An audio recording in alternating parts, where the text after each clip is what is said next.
आज तारा ने कह दिया है महाराज मेरे बेटा के प्यास के कारण प्राण जाने लगे। तो विश्वामित्र जी ने क्या किया है, विश्वामित्र ने कमंडल उठाया, कमंडल लेकर के जल लेकर के आए, रोहितास से कहा है बेटा ऐसा कर लो ये पानी पी लो। रोहितास ने जवाब दिया है बाबा जी इस पानी को पीना तो छोड़ो, जब तक मेरा राज्य है मैं इस पानी को देख भी नहीं सकता। धैर्य धारण कराया, सुखदेव भगवान राजा परीक्षित को समझाते, वहां से लेकर के आगे चले।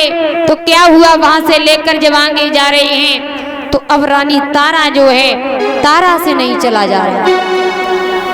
तारा के पैरों में छाले पड़ गए, तारा बेहोश होकर के जमीन में गिरने लगी है। महाराज हमें ये बताओ कि काशी नगरिया कितनी दूर है, मुझसे अब चला नहीं जा रहा है।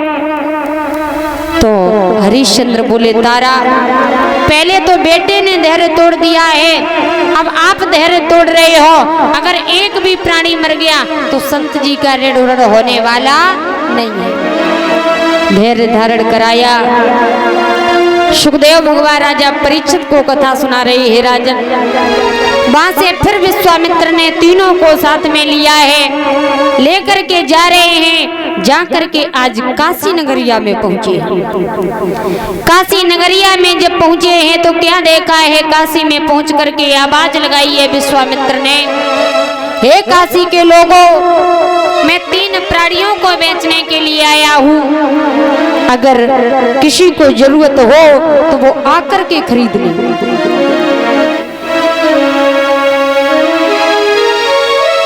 तो काशी के लोगों ने जब ये बात सुनी है तो काशी में आकर के बड़ी भीड़ लग जाती है, बड़ी भीड़ लगी हुई है, मोल होने लगा है।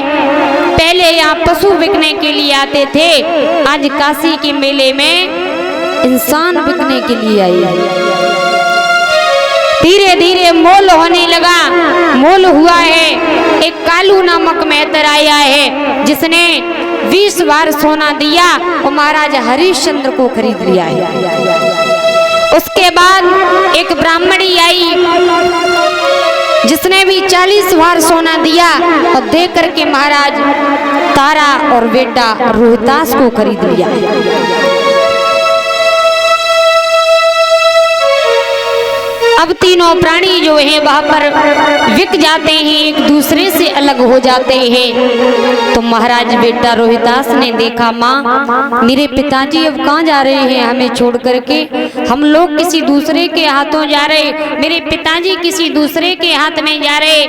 महाराज हरिश्चंद्र ने तारा से कहा है तारा मैंने तुम्हें इस धर्म की खातिर बेच तो दिया है, लेकिन तारा इस धर्म को कभी भी पीठ मत देना।